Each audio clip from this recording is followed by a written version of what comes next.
All right, so I'm delighted today to have our guest lecturer, David Canfield-Smith. He goes by Dave, but if you had the name Dave Smith, you'd probably use your middle name too, so people could find you. Dave has been retired for a number of years and has done some amazing hiking around the country from his RV, and he's back in Oregon and has very graciously agreed to talk to the class. He really doesn't participate in things very often, so it's really a great honor that he's willing to do this for us. So David, I've known for many years. His PhD thesis was one of the really innovative pieces of research that came out of the 70s, and as hopefully he'll explain, he invented the idea of icons and some other things based on that early work. And then he went on to Xerox, where he was one of the key designers of the Xerox Star, and a lot of really important innovations came out of that work as well. And then he went to Apple, right? And did a startup company. Most of that work involved programming by example kinds of things, which not so much the interaction techniques that we're going to focus on in this course, but he did a lot of other things besides the really cool innovations that we're going to talk about as well. So, but that would be a different course. So I guess I'll just let you get started, and I have a whole bunch of questions if we run out of things you want to present on your own. Great. Well, it's a pleasure to be here, even if it's virtually. I'm coming to you from Bend, Oregon, which is a small town pretty much in the center of Oregon. For you folks, this may not seem like any big deal, but 20 years ago, for us to be interacting over 3,000 miles would have seemed miraculous. A lot of progress has been made in the last 20 years. I just wanted to say, as far as Brad and I've known Brad for about 30 years, and at this point, I'd like to ask Brad to cover his ears because I need to say something nice about him. In those 30 years, I don't know of anyone who has done more to make the field of human-computer interaction into a science and to advance the state of that science. He is in the top echelon with a half a dozen people. I would include maybe Alan Kay, Terry Winograd, Ben Schneiderman, and folks like that in the same class with Brad. So you folks are very lucky to be attending the class by one of the real foundations of the whole science. Okay, you can uncover your ears now, Brad. I promise I won't say anything nice about you the rest of the talk. So I'd like to treat this talk as a conversation. I plan to talk about a couple of things, the story of icons, because that's what people ask me most often about. And secondly, techniques for reducing the number of commands in a system, which still apply today. Maybe if we have some time left over, we can talk a little bit about user testing. All of this work I'm going to be talking about was done over 30 years ago. So this is sort of like a history lecture. But I do feel that serious computer science students should know something about the history of their field, because to be a science, a field needs a history. Otherwise, it's just engineering. You need to build on the past. Anyway, since it's a conversation, feel free to interrupt with questions, and because I want to talk about things that are of interest to you and not go through some pre-recorded script. Okay, so the story of icons. What is an icon? My definition is that an icon is a small picture that represents a computer resource, some capability that is available to users. An icon differs from a picture in that an icon has both visual semantics, which is its appearance, and it has machine semantics. In particular, it has such machine semantics as properties, such as a name, contents. All icons have contents, which pictures don't, of course. And most importantly, code. In object-oriented programming terms, the code is the messages that an icon responds to. So, how did I come up with the idea for icons? Non-trivial ideas seldom spring fully formed from an inventor's head. In fact, L&K used to criticize mathematics books because they would show gorgeous theorems with elegant proofs all laid out in a sequence of linear steps. And I can remember reading these proofs and thinking, geez, the guy must have been a genius. I could never have come up with that. Well, that's not the way it happened. Ellen used to say mathematics books should be covered in blood because they had to sweat blood to prove those things. And then at the end, they wrote them down and it all looked very elegant. But that's not how invention is done. It's done in a series of small steps. And an aha, so-called aha moment, is often required just to get started. So my aha came as a graduate student at Stanford University, and like you folks, I was assigned a bunch of tasks, things to program, things to design, and I would get together with various other students and computer scientists and discuss topics. And when we would get together in a room, the first thing we would do is go to the blackboard and start sketching things. If there was no blackboard, then our communication was severely limited. We would sketch out data structures, flow of control, things like that. And it was an invaluable adjunct to the communication of what we were trying to solve. We would stand back, we would look at the diagrams and say, oh, we forgot that there has to be a link here to the next record. And then we'd sketch it in, or something like that. And finally, we would stand back and we'd say, okay, that looks right. And then the problem started. Then we would go and we'd code it in some programming language or other. And my aha moment was recognizing that the act of translating blackboard diagrams into symbolic code introduced errors. You would think in terms of diagrams, and you could visualize them easily with the aid of a blackboard, but then you had to translate them into words in a programming language so the computer could understand it. Well, my solution was to execute the blackboard diagrams directly.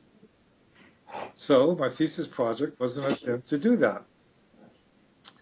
So I called it an executable electronic blackboard. I named it Pygmalion.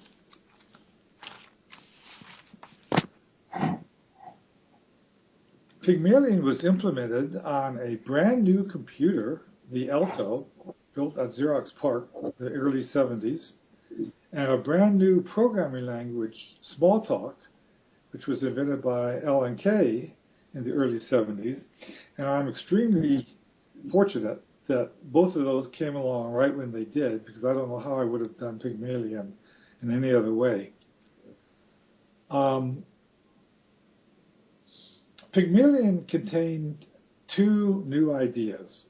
One was icons, and the other was programming by demonstration. And Brad has done a lot of work in programming by demonstration. I believe at this point, Brad, you have something on Pygmalion that we can show to the class. Is that right?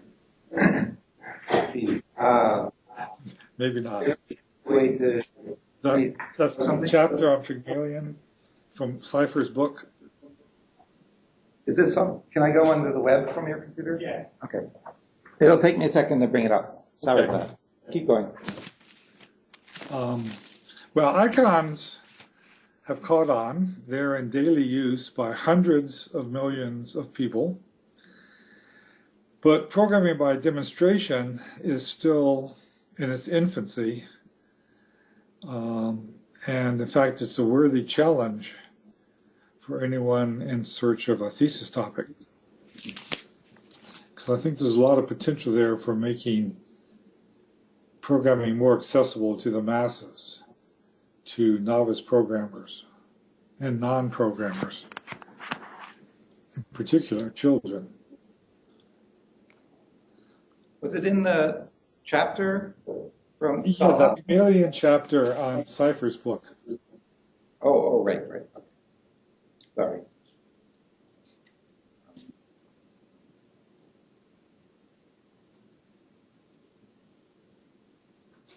We switched computers at the last minute, which was Oh, a okay. mistake. But I'm here. Okay. So let me take the camera.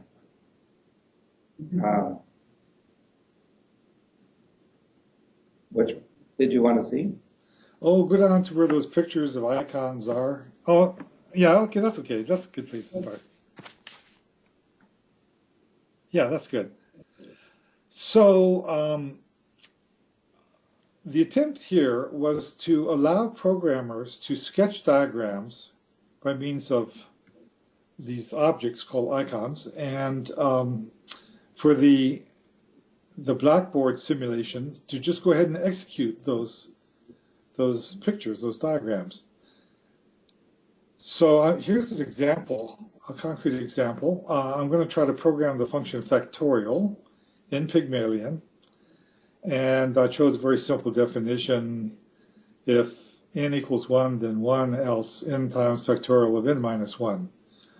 I could have, put in all sorts of tests, like if n is not an integer, then reject it and stuff like that. But, I wouldn't have improved the semantics. So go back up to that picture of the, just above of the main screen. Okay, so this is the Pygmalion screen. And this is sort of the programmer's workbench, I call it. The big white space is like a blackboard. And then there's a menu of commands and objects down the left side. By the way, the user interface is really primitive here, and so that's not the point of this. The point is a demonstration of how icons can be used to make an executable diagram. Okay, so go down a little bit. So I'm going to define this function factorial, and the first thing I do is draw a box, or I invoke the create an icon operation, and then I do that for a couple of sub-icons, which I stick inside the first icon, one for the argument, one for the value, and then I do a little primitive graphics to show that it's a factorial function, and then I make the border go away, and then I invoke the define operator and type the name factorial, and now I've defined an iconic function. Doesn't have any code, but it's there. So now let's go on down a little bit, and I'll show you how you define a code. This is programming by demonstration. So what I do first is type a 6, just to pick a number, into the argument of the factorial function, and that triggers the attempt to execute the function. Well, the first thing it does is it traps back to me because it doesn't have any code yet. And now when it traps back to me asking for what to do next, it enters a record mode. So everything I do from now on is going to be recorded in a script behind the scenes. Well, if you remember our definition, the first thing we have to do is check if n equals 1, then 1, else n times factorial of n minus 1. So I invoke the question mark operator and click where I want a little conditional icon to appear. And what I want to check is if the argument equals 1. So I bring up a little equality icon and drag the argument which happens to be 6, into the left side of the equal sign, and type a 1 into the right side, and now all of its arguments are there, so it evaluates, and it's false. 6 is not equal to 1. Great. So then I drag with the mouse the false value into the left side of the conditional, and that causes the false branch of the conditional to be executed. Great, but it doesn't have any code yet, so it traps back to me asking for what to do now. So let's see, our definition was n times factorial of n minus 1. So I need a multiplication icon and a subtraction one, so I bring those up. By the way, I deleted the Boolean equality one, don't need that anymore. And now we're defining the code that goes with the false branch of the conditional. And so I drag the 6 argument down into the left side of both of those new icons and type a 1 into the subtraction, getting 5, because I'm going to make n times factorial of n minus 1. So now I have to call factorial, which I'm in the middle of defining, but so what? And so I invoke the call operator and then click where I want the new instantiation of factorial to be. And then I drag 5 into the left side of it. And it says, okay, great. Now I can execute factorial, and it goes and it tests if factorial of if 5 is equal to 1, and it's not, so it puts it in the conditional, which causes the false branch to be executed, and so on and so on and so on, which eventually unwinds all the way down to where it's calling factorial of 1. And now for the first time, it's true. Let's go scroll up a little bit there. And so that Boolean evaluates the true. 1 is, in fact, 1. So now it tries to execute the true branch of the conditional for the first time. Well, it didn't have any code for that either, so what does it do? It traps back to me asking for what to do now. That's the way you program in Pygmalion. So let's see what I want. I know the factorial of 1 is 1, so I just type a 1 into the value box and invoke the return command, which is in one of those menus on the left side there. One of those things says return. I think it's down below. And anyway, so now that can return, which, okay, now what to do? Now we're back in the false branch. We know the factorial of 1 has returned a value. Yeah, go down to the next, that's right there. So I grab the 1 on the right side of the equal sign there for factorial, because that's its value, and I drag it into the multiplication box, and that's going to compute n times factorial of n minus 1. So 2 times 1 is 2, and now it's got all the code it needs, so it just unwinds all the recursive calls, and it executes, go on down a little bit, and it ends up with 720, and then the whole function returns, go down a little bit further, and this is the way it leaves the screen. That was the way the screen was when I invoked it, and so it restores the screen to the way it was, but now the argument value has been filled in. That's it. That's pretty much everything. Nowhere did I type any syntax or any words. I just fiddled around with the screen until I got the information that I wanted on it, and then it executed it all for me. That's programming by demonstration. And it was using icons that were programmer concepts, icons like variable, conditional, loops, function calls, arithmetic calls. Because Pygmalion's target audience was programmers.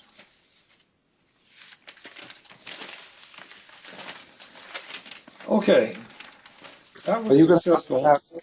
How you came up with the idea of calling it an icon? Pardon? Are you going to talk about how you came up with the idea of calling it an icon? That's next. Thank you very much. That's very helpful.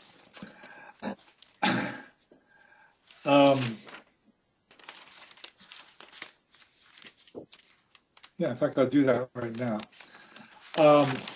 So one day, Alan Kay and I were sitting around in his office discussing the progress of the thesis, and he mentioned that we need a name for these objects that users are manipulating on the screen on the so-called blackboard. And we rejected names like picture, image, sketch, painting, drawing, because they didn't capture the idea that the objects have both visual semantics and machine semantics. They're not just bits on the screen. And Ellen pointed out that in certain religions, such as the Orthodox Church and I believe Islam, images portraying holy figures are believed to be holy objects in themselves, so that a picture of the Virgin Mary is thought to have some of the holiness of the Mother of Jesus. That is to say, they embody some of the attributes or semantics of the thing that are portrayed. That's perfect. The Russian Orthodox Church's name for these images is icon. I also considered things like totem, because that's also considered to have mystical properties, but that comes with a little too much conceptual baggage, so I rejected it. Otherwise, we might be manipulating totems when we use a PC. Instead, we settled on icon. So it came to the idea that the picture is more than just bits on the screen or pigment on a canvas. Let's see. Okay, so the project was successful in that I got a degree and got to get out of there. So then I joined the Xerox Corporation in 1976, which was about a year after the STAR project had been started. So I moved to this project.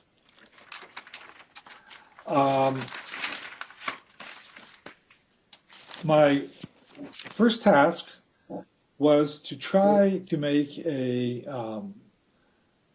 basically a usable human interface for office workers out of the product that we were going to build in STAR.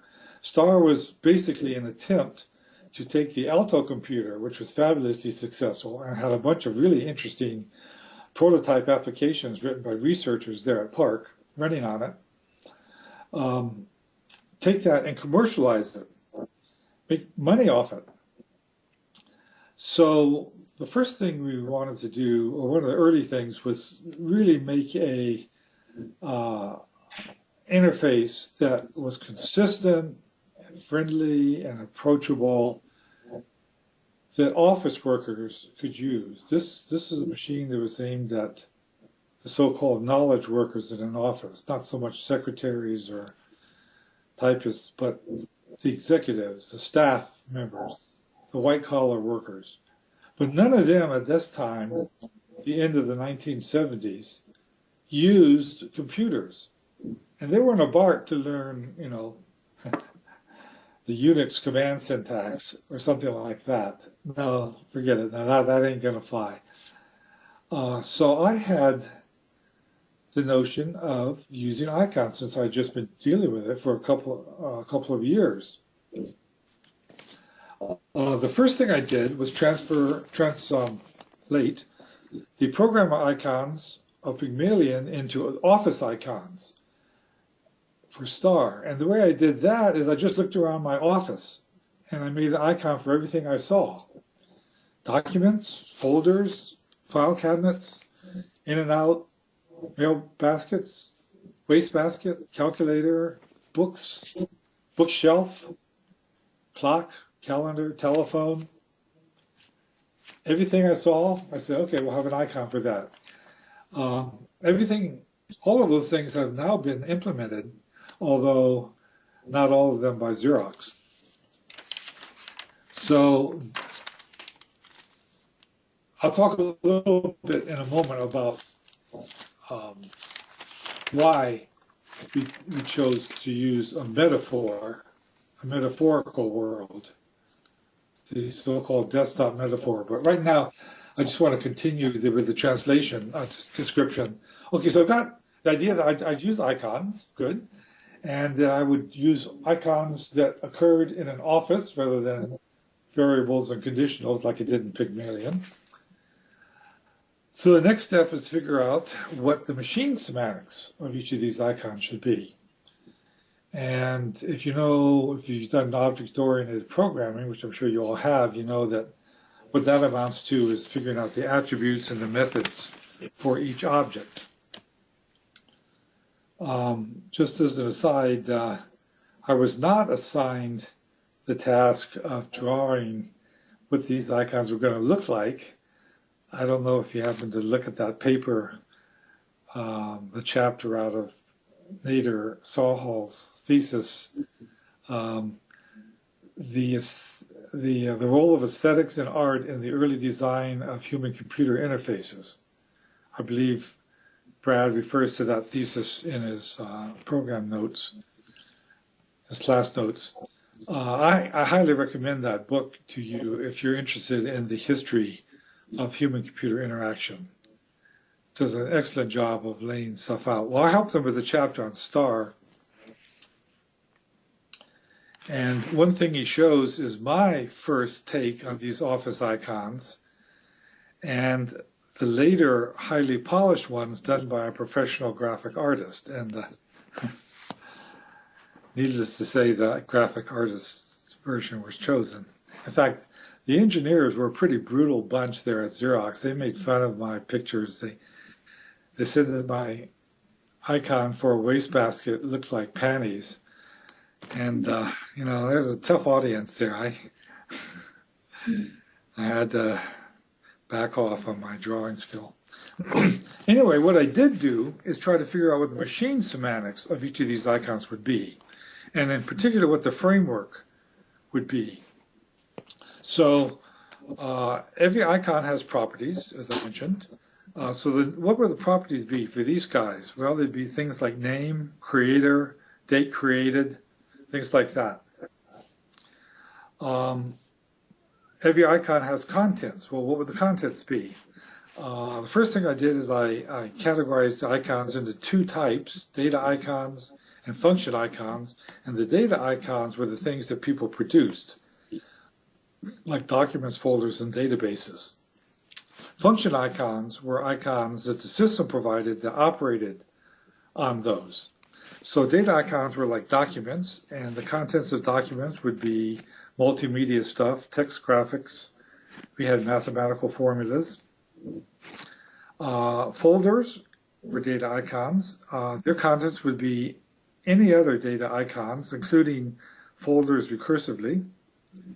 Databases, its contents would be records. We had a relational database. Those were the three types of data icons. Then function icons would operate on those. So printer, the contents of a printer would be the queue of data icons waiting to be printed. The contents of a mailbox, well, the inbox, there were two of them, in and out. The inbox would be the icons you had received from somebody, and the outbox would be the data icons waiting to be sent. A file cabinet would be, the contents would be the same as a folder, but the contents could refer to another user's desktop. It didn't have to be stuff on your machine. So finally, I needed to say what the code for an icon, for each of these icons would be. So I first decided that they would all respond to a certain set of messages in Smalltalk terms. The messages are open, close, move, copy, delete, show properties, and copy properties. And most importantly, drop on. Drop-on said what to do when another icon is dropped on a given icon. Just as an aside, the messages the Pygmalion icons responded to were things like execute, also drop on, draw, in order to refresh the screen, stuff like that. Well, here is an example of drop on. Drop on is the way we implemented drag and drop in STAR. So for the printer, the drop on semantics were to start printing. You drop something on it. One of its properties is that it's connected to a given physical machine, and when a data icon is dropped on it, it started printing on that machine. The inbox, if you drop something on it, I can't remember if it rejected it or if it just simply stored it in a folder. But for the outbox, if you drop something on it, it would send it. Now, who would it send it to? Well, one of the properties that we added for all data icons was an envelope. So the way you did electronic mail is you took your data icon, you filled in its envelope properties, you know, your address, it would fill in who it's from, it would fill in the date sent, all that stuff. And then you would just take this icon and drop it in the outbox, and that was it. It was like dropping an envelope into a post office box. It would mail it off. The drop-on semantics for a file cabinet is simply to store the thing dropped on it in the file system. The wastebasket, it would queue the thing for deletion as soon as the empty command was invoked. That's how we did undo of delete, as we pull it out of the wastebasket. All of these function icons, like printers, file cabinets, wastebaskets, would only accept data icons being dropped on them. If you tried to drop a printer on an outbox, it would just reject it. So I might mention just a little refinement here, that what's the difference between a file cabinet icon and a folder? I mean, you drop a data icon on it and it stores it in the file system. So what's the difference? Well, the way we did file cabinets was they could be on another user's machine. So the STAR project was actually split between two geographically separate locations. One was Palo Alto, California, and one was El Segundo, California, down by Los Angeles. And I could pull out a file cabinet for one of the people down in El Segundo and drop something in his file cabinet just as easily as I could do it in my own, assuming I had access rights to it. So one difference was that file cabinets had access right properties and folders didn't.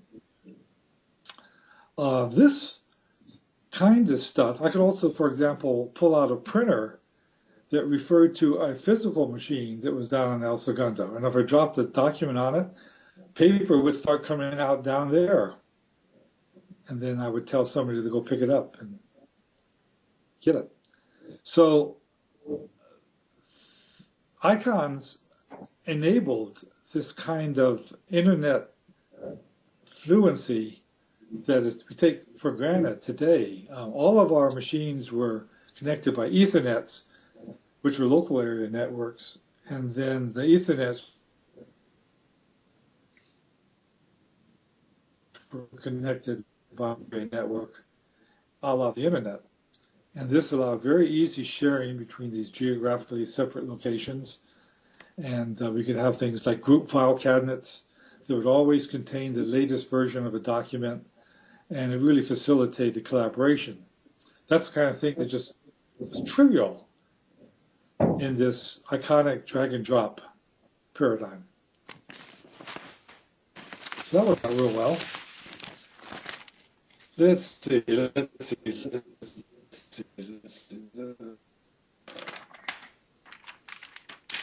Metaphors.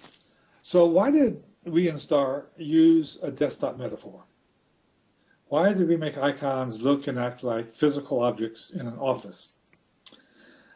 There's a delicate balance between familiarity and power. On the one hand, people say, well, shoot, making things act like physical objects limits their functionality. I mean, a folder is actually a pretty stupid way to store paper. So why paper? Well, we augmented the electronic version by allowing things like sorting, filtering. You could, in fact, treat a folder conceptually like a relational database and sort on any field, filter, stuff like that. So it's not, in my opinion, inherently limiting in what the electronic analog is able to do. I think really people who criticize that lack imagination. Another criticism of using metaphors is that there's no physical analogs for some things. What's the physical analog for Google search? Which, by the way, I think is the most powerful invention of the last decade. Well, I would have incorporated Google search into the bookcase icon. Remember I mentioned we had books and bookcases? Well, the bookcase was going to be my library. And it was going to be the portal onto the whole world out there of the internet. That's where I would have put Google search. On the other hand, the pro side of the ledger for using metaphors, we wanted to, these were going to be novice computer users. They never used a computer before. This is the late 70s.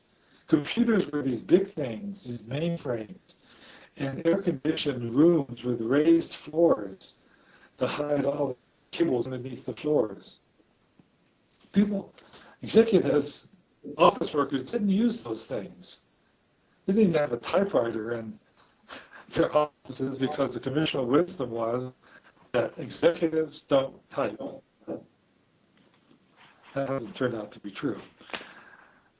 Well, we wanted to bring the office into the computer, not computer into the office. That was sort of our catchphrase. And when people are confronted with a new situation, they try to bring their existing knowledge to bear and understanding it. Just in general, right? But we want people to be able to use their existing knowledge of how to do things in an office in order to understand this new system that we're going to be selling them. Furthermore, metaphorical objects are self-explanatory to some degree. People can guess what they do. So there's less training involved. I mean, a document, well, gee, I guess I type into that. A printer, I'll bet that prints documents on the paper. So we didn't have to do a lot of explanation. It was self-explanatory. And finally, having a familiar environment reduces the anxiety that people feel when they're, well, really, when they're forced to use a new system. A lot of times these things were imposed on the people, from above. That's the way corporations do things. And that introduced a lot of stretch. Oh my God, I'm going to have to learn the program. I'm going to have to learn Unix. Oh no. And so we wanted to reduce the anxiety. And looking at a familiar world of objects that they see every day when they look around the office, did that.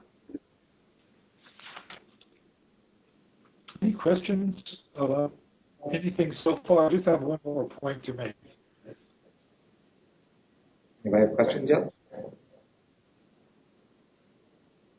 Not yet.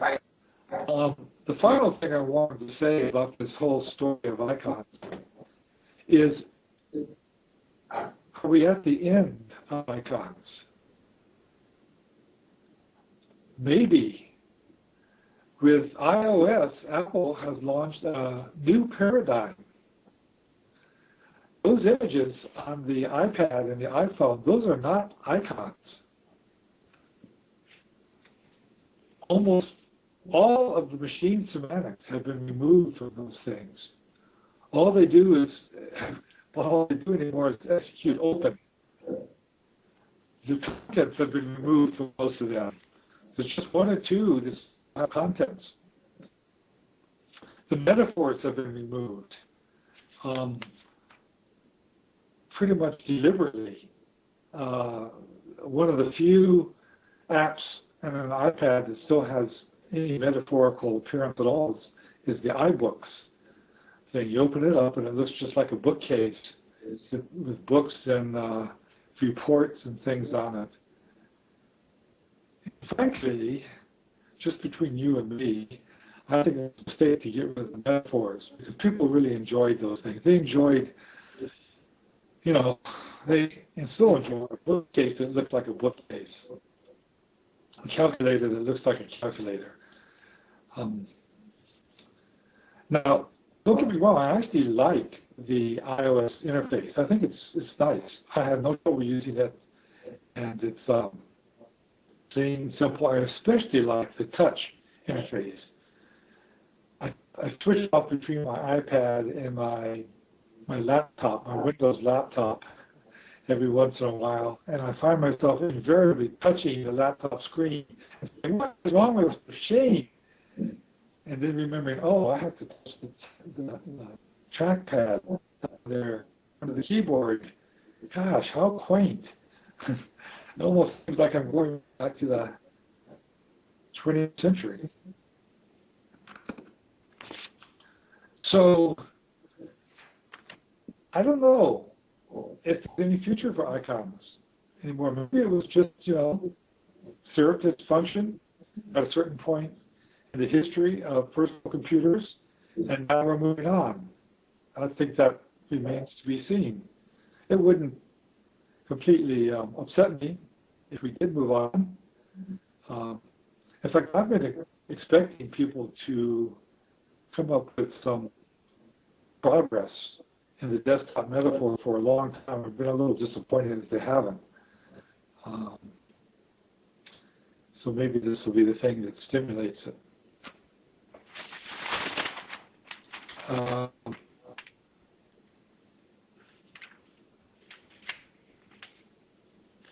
do think, however, that eliminating the drop-on semantics, you know, you can't take an app on an iPad and drop it on another one. Well, you can, but all it does is make a folder and puts the two of them together in a folder.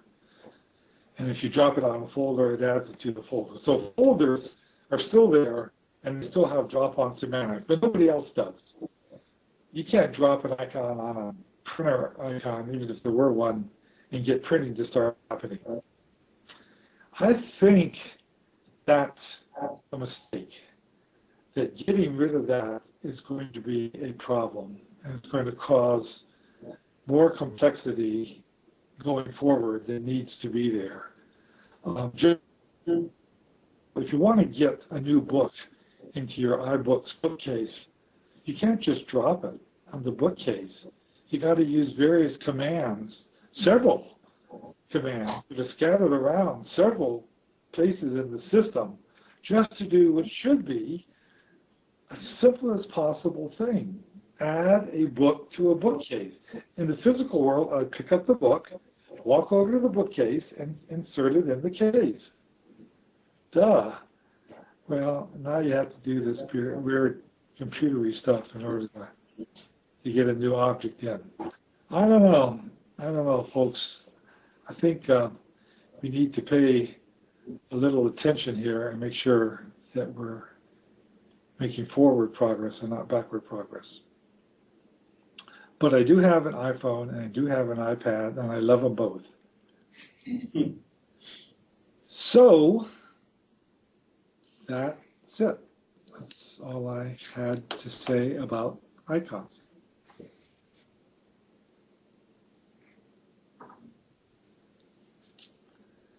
Questions, thoughts, compliments, brickbats? There's a question. Go ahead.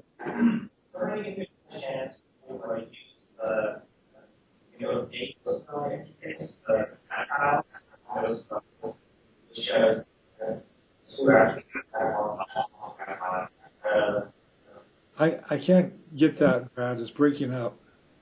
He asked if you use Windows 8. The icon Windows 8 are active shadows. Oh, Windows 8 is a disaster in every possible dimension. Windows 8 is not the future. I don't know if iPad is, iOS is, but Windows 8. It's typical Microsoft's approach to the problem. Good heavens to Betsy. I almost joined Microsoft back in the 80s, and I'd be rich today if I did, but maybe they'd have better interfaces, but instead I went to Apple and worked with L&K. You could have been rich too.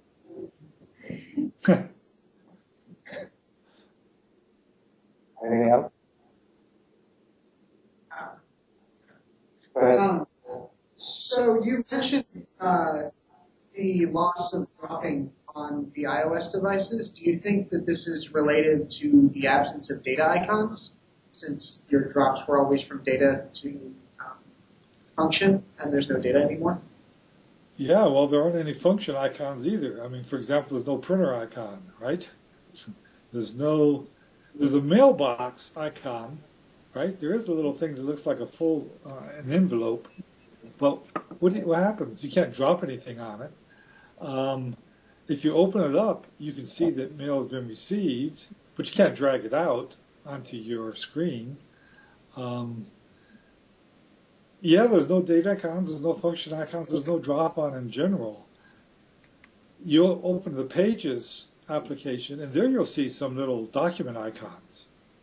Actually look like little pieces of paper, but you can't do anything with them.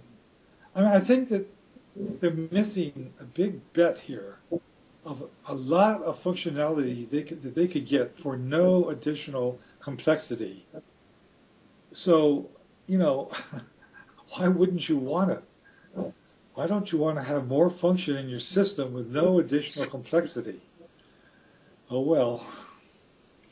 This is a fun debate, but I think we want to have time to talk about the star and the keyboard interface. Yeah. The which interface? Star. Keyboard. You know, your keys on the keyboard. What about the keyboard? Oh, the universal commands and. Oh, yeah. Part of it. Yeah. Okay. I was going to very quickly talk about one of the aspects of the human interface design that I'm really proudest of, and I think all of us UI designers are proudest of, and that is how incredibly few commands there are in a system as rich as Star. Star, you could create multimedia documents with text and graphics and bitmap graphics, diagrams, bar charts, mathematical formulas, all of that stuff in them with a couple of dozen commands. That's all, a couple of dozen commands. If you go to Microsoft Word and look at the number of commands there, it's in the hundreds. And it doesn't do anything more than Star did. So how did we do it? How did we get away with so few commands? And I wanted to briefly talk about three of the main techniques we use to do that. The three techniques are universal commands, creating things by copying, and property sheets. Okay, so we created some commands that are used in all the applications and in all the aspects within an application. The main commands were move, copy, and delete. And we also had undo, again, which would repeat which we had just done on a new selection, show properties, copy properties, and help. Those are the main universal commands. And move, copy, delete were the key ones. I don't know if one of those papers that Brad mentioned in his course class notice was of this chapter in Nader's thesis talking about Star, and it shows the keyboard with a very prominent move, copy, delete, and show properties button on the keyboard, dedicated buttons to it. We use these throughout star, throughout the elements of a document and throughout star. The move command alone became the foundation command of the whole system. For example, you could move a character by selecting it, pushing move, and clicking where you want it to go. You could move a sentence. You could move a paragraph. You could move a whole document. You could move an illustration. You could move a bar chart. You could move a line in an illustration. All of those things which traditionally have had their own commands in their own applications, all those commands went away. 1 to 2 orders of magnitude commands went away by making these universal commands rigorously applicable throughout the system. It also worked on the desktop. There was no print command. The way you printed something was you moved the document to the printer icon and dropped it. The way you emailed was you moved the document to the mailbox, out basket. The way you filed something, you move a document to a folder or to a file cabinet. The way you delete something, you should move a document to the wastebasket. Although we had a delete key, as I mentioned, that's a shortcut. But you could always use move to do these things. Sometimes they're shortcuts and sometimes they weren't. So that got rid of orders of magnitude, I would say 2 orders of magnitude of commands, using those commands just in a absolutely rigorous way. The second technique is creating by copying. Now this is something that is a little less, so everybody's familiar with universal commands nowadays. The Mac introduced cut and paste as opposed to move and copy, but the idea is the same. They had cut, paste, copy, cut, copy, paste, and undo. We had move, copy, delete, and undo. Actually, I like the Mac ones a little better because they're modeless. These move and copy were modal commands in star, and so I would probably do it differently if we were going to do it today. But one thing that may not be as obvious to you is creating by copying, the potential that that paradigm has to reduce the number of commands in the system. If you take it seriously, by that I mean apply it wherever you can, it'll eliminate many more commands. For example, a form. Say you want a form with some predefined fields and graphics in it, and text. Normal form like you would come across. Many systems have elaborate form creating facilities, whole applications. Well, in Star, you simply created a document, and you could then label it such and such a form. And then the way you got a new form is you select it and say copy, and click where you want the copy to go. That's like tearing a form off of a pad of forms. And then you open up the copy and edit it, and you fill it in a form. So creating a form was trivial. It was just what you always do. Nothing new had to be introduced to the system to allow a forms capability, which in offices, back then at least, were a big deal. Sometimes the system would provide forms. We could do that in a system file cabinet. And sometimes the users would provide forms. There was no difference to the arbitrary user between the two.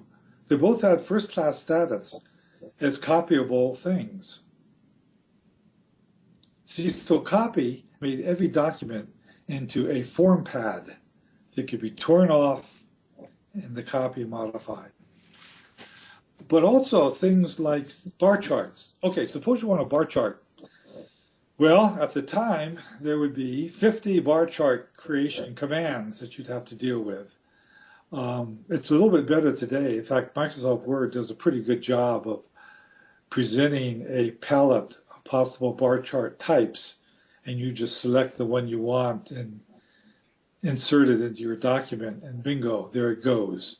And then you fill it in. That's exactly what we did in STAR only 10 years earlier. We would have what were known as transfer sheets or rub-off sheets. Back in those days, the 70s now, remember we're talking about here, the 70s. You guys don't even know what the 70s are, do you? You know, the 70s is just a little over 100 years after the Civil War ended. Back then, if you wanted a special symbol or a graphic in a typewritten document, you would pull out your little transfer sheet, which would be a transparent sheet with images on it, and you would put the image over your typewritten paper and rub it off with an eraser, and it would transfer it onto the paper, and that's how you would get graphics into a typewritten paper. Well, we modeled that. We had transfer sheets that would copy into a document, and we had really simple things like a line, circle, rectangle, but we had more complicated things too, like a bar chart, pie chart, line graph, stuff like that. And so if you wanted to diagram something in a bar chart, you would just open a transfer sheet, select the chart you wanted, say copy, and click where you wanted it to go. And then you would open up its properties with the show properties command and fill in, you know, horizontal bars, vertical bars, stacked bars, whatever you wanted, fill in the data for it, and bingo, then say done. And you just create a bar chart with no drawing skill needed. Those things were all enabled by this copy paradigm that we made pervasive throughout STAR. And that worked very well. Just as an optimization, one of the other keys that was on there as a function key on the STAR keyboard was a key called the keyboard key. And what the keyboard key would do is bring up a little virtual keyboard on the screen that would not only show you other symbols than were in your normal keyboard, like, you know, mathematical symbols and symbols. It would also show you things like a blank illustration, an empty table, and so forth. If you wanted a table in the middle of your document, you could bring up the virtual keyboard, put the cursor where you wanted the table, and just type the table key, and bang, it would go a blank table. I think it was probably like 2 rows by 2 columns. And so you'd select it and show its properties, type the number of rows and columns you wanted, start filling in the contents, and bingo, you've got a table using the very same commands you use for everything else. No new commands were introduced in order to allow you to build tables. So I hope you're beginning to get the idea that with these two paradigms, hundreds of commands can go away out of a system without constraining what the system would do in the slightest. Okay, the third technique that we used to reduce the number of commands was property sheets, which Apple called dialog boxes, which is a better name. I call them property sheets, because there was a second kind of dialog box called sheets. See, I got to admit, I was being overly complicated myself there. Dialog boxes would have been just fine for both.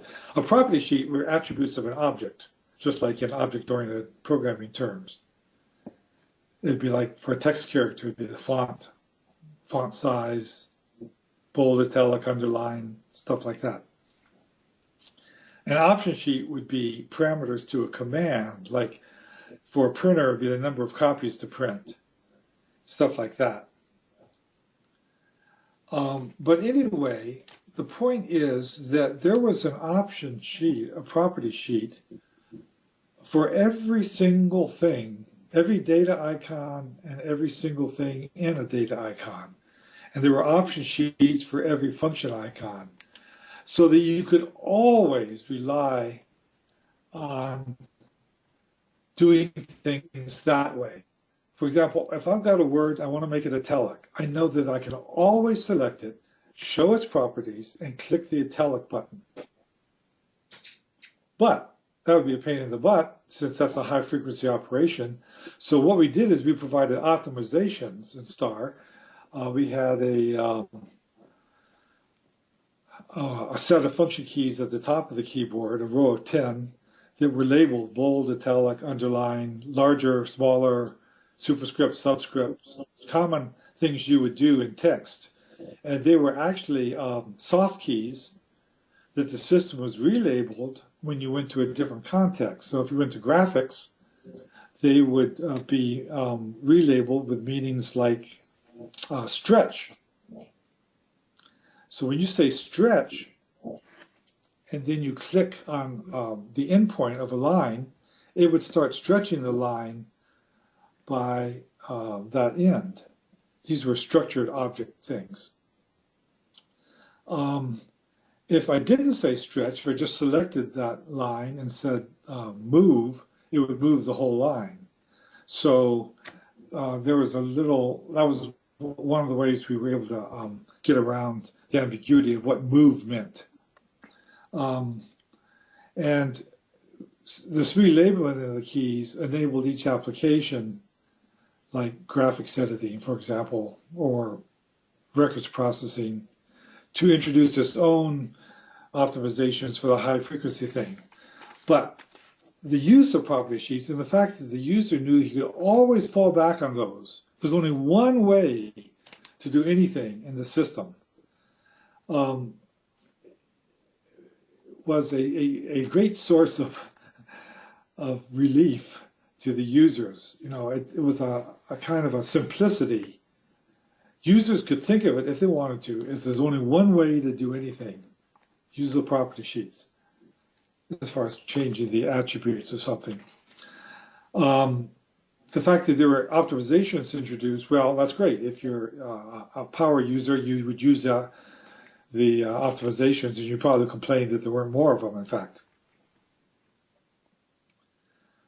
But that's quite different than, say, Microsoft's approach, which has one way to do a lot of things, and sometimes it's this way, and sometimes it's that way, and you know, sometimes there's a property sheet for it, and sometimes there isn't, and you have to learn.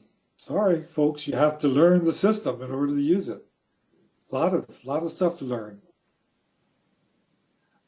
Just as an aside, I've always followed a principle that I believe in. I suppose Brad probably believes it too. I call it the rule of two. And it says, in an interface, two options is more than twice as complicated as one. You would think, oh, two options, big deal. It's just twice as complicated. No. It's a lot more complicated. Now all of a sudden there's a decision the user has to make. Before he just did this thing and it worked. Now he's got to decide which thing to do. No, it's a lot more complicated. So there's a delicate balance here when you introduce a feature. It's a delicate balance that has never dissuaded Microsoft from introducing features. But among hopefully you folks and more sensitive folks, you have to be aware of this rule of two and introduce this complexity judiciously. When you get real bang for the buck by doing it, just don't introduce ways to do things just to be doing it.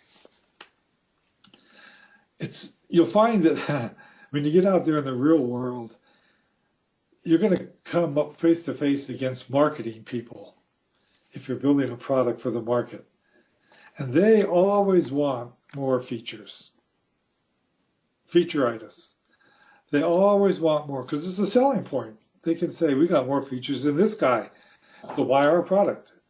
And so, you know, you aren't going to get your way a lot of times. But I can remember one of the things I liked best when the iPad first came out is some of the critics were complaining about missing features of the iPad, such as no USB port.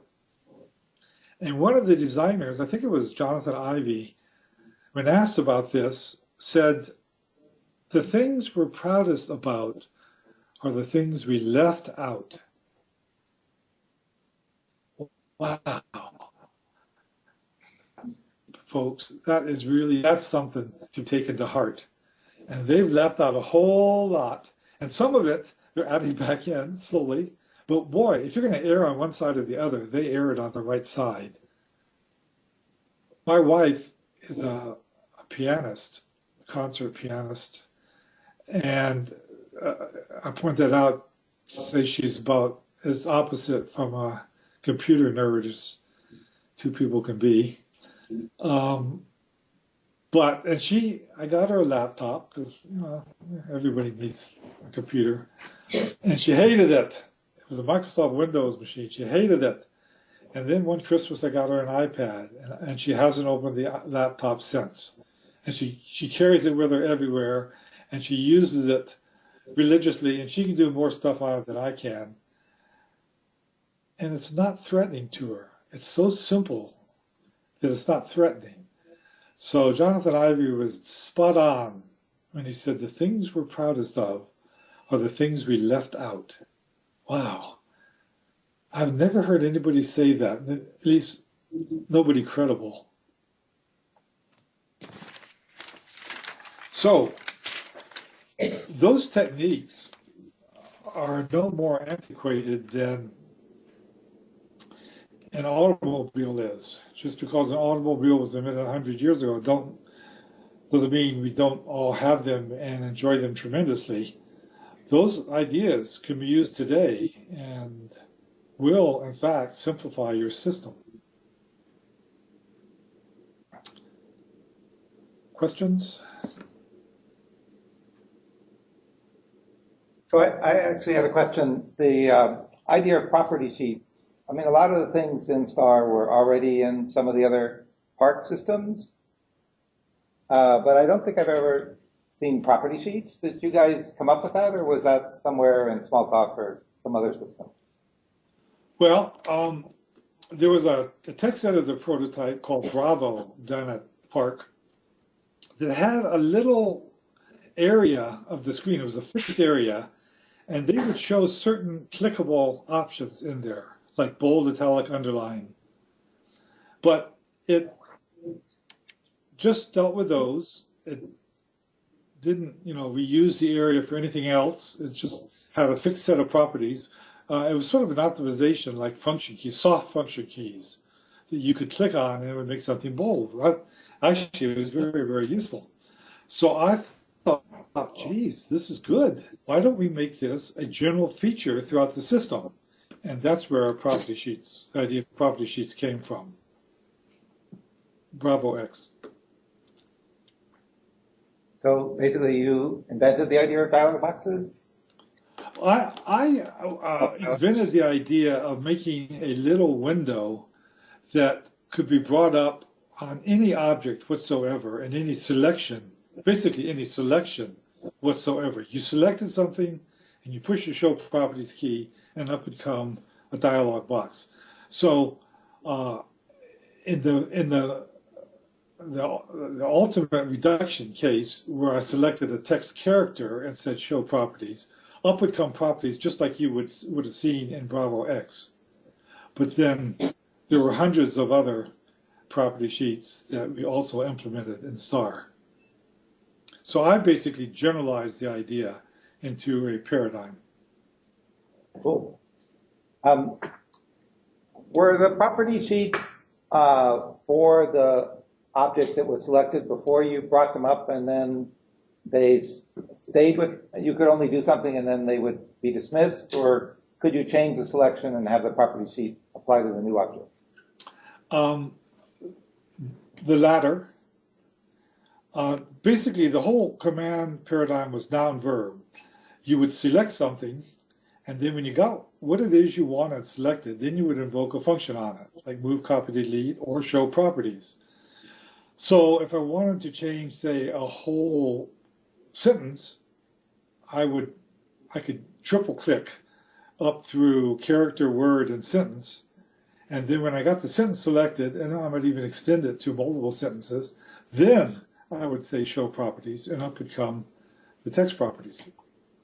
Now I could change out anything I want, and I could say apply, and the property sheet would stay up, and the changes would take effect. If I then went to another selection, I hope this is correct. I think this, what I'm saying is correct. It may be a lie. If you went to made another selection, it would change the properties of the property sheet, which is still up, and you could then change them and say apply, and so on and so on. There were 3 buttons: apply, done, and cancel. And if I said done, it would apply the changes and then make the property sheet disappear. So apply made them stay up, done made it go away. So if the property sheet was actually on top of a window, could the window be updated while it was covered? Oh yeah, sure. Because that really wasn't part of the paradigm before that. It wasn't Smalltalk. Smalltalk invented overlapping windows. But you couldn't update windows that were covered in Smalltalk. The window would come to the top and then redrop. Well, maybe you're right. I can't remember now, but I knew that changes could be happening under an obscured window in Smalltalk, and then when it did come to the surface, you would see those changes. Right. Okay. But we would we just modeled Smalltalk's overlapping windows completely. In fact, it's interesting that one of the things we were criticized for is using non-overlapping windows in Star. See, we had the luxury of this big display, big enough to show 2 full-size pieces of paper side by side.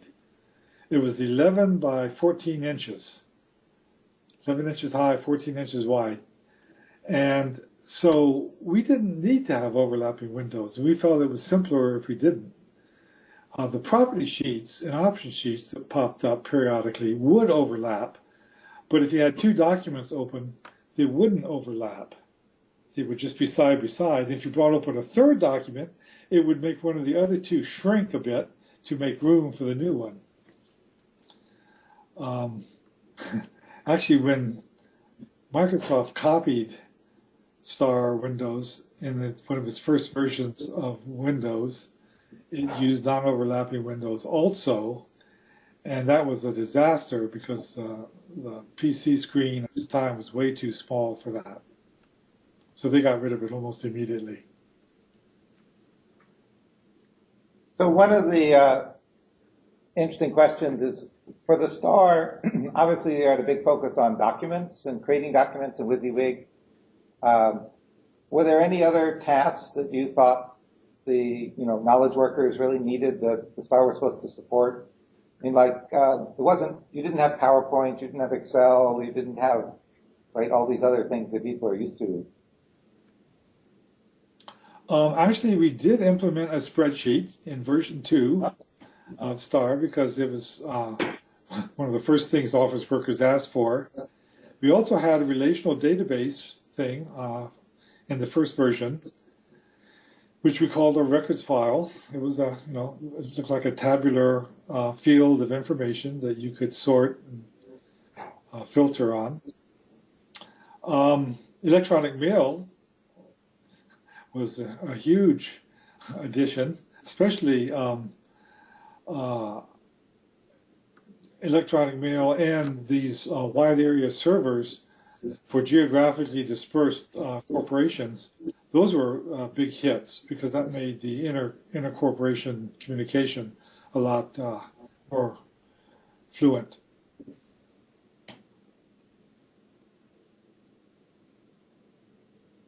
Class questions? Yeah, I just a general question. So you were part of an information revolution that brought computers to the masses. Do you think that there's going to be another revolution, or do you think it's all evolution from this point on? And that's pretty broad. So I mean, it's really just opinion, I guess. Okay. Oh, do you want to elaborate, or should I take it from here? Go ahead. Yeah. Okay. Oh my God, it is so not the last revolution that's going to happen. I mean, who would have thought, except a brilliant person like Steve Jobs, the revolution that iPhones, smartphones would cause? Good God. Oh my God, it's so transformed everything about society. Who could have seen that coming? You know, a lot of people don't even buy laptops anymore. They just use their phones and their tablets. They don't even go the next step. I mean, people criticize tablets as not being real computers. Well, an awful lot of people say it's just fine, thank you very much. My wife, for example. Phones are just amazing. Who would think that you could use your phone to help you get around an unfamiliar city? If I go and visit you guys one of these days in Pittsburgh, I can find any restaurant. I can navigate through the streets, all with my GPS and my various apps on my phone. Good heavens to Betsy, what a revolution that is. Tablets. Oh, by the way, another thing is cameras. Do you know that most pictures that are now submitted to internet websites like Instagram and stuff like that are taken on smartphones, not cameras? Something like 2/3 of them. Camera sales are being impacted by smartphones. PC sales are being impacted by tablet computers. Tablets, which all the early critics, every single one of them, criticized as being ho-hum, it doesn't do anything my laptop doesn't do. Why do I need to spend all this money for this new thing that does nothing in addition that it can't already do? Only Steve Jobs had the vision to see what the revolution was going to be that the tablet computers caused. So it's it's too bad Jobs died, because he had at least half a dozen more revolutions lurking there somewhere. And we're all waiting with bated breath to see if anybody at Apple can come up with the next one. And right now, the jury is still out. But I guarantee that there's many more on the way. So we're pretty much out of time. I just wanted to ask you before we left about the arrows on the scroll bars that point the wrong way. Yeah. Yeah, I was going to mention a little bit about user testing. That came directly from user testing in our group. We had a group in El Segundo dedicated to it that would test some of the more techniques, like how many buttons a mouse should have that we weren't sure about. And one of them was scroll bars. And so we implemented two versions, two prototypes, one with the scroll bars pointing the way the Mac does it, and one with the scroll arrows in the opposite direction. And it was pretty much unanimous among the novices we tested that they liked the Starway. The Starway was, if you wanted the contents of the window to move upward, you pushed the up arrow. It made the contents move upward. The Mac is based on the idea that going upwards, pushing the up arrow makes the window contents go downward because you want to go upward in the scroll to an earlier point in the scroll. Well, I'm sorry very much, but ordinary people don't think that way. They don't think in terms of scrolls, and nah. It's much more simple and concrete than that.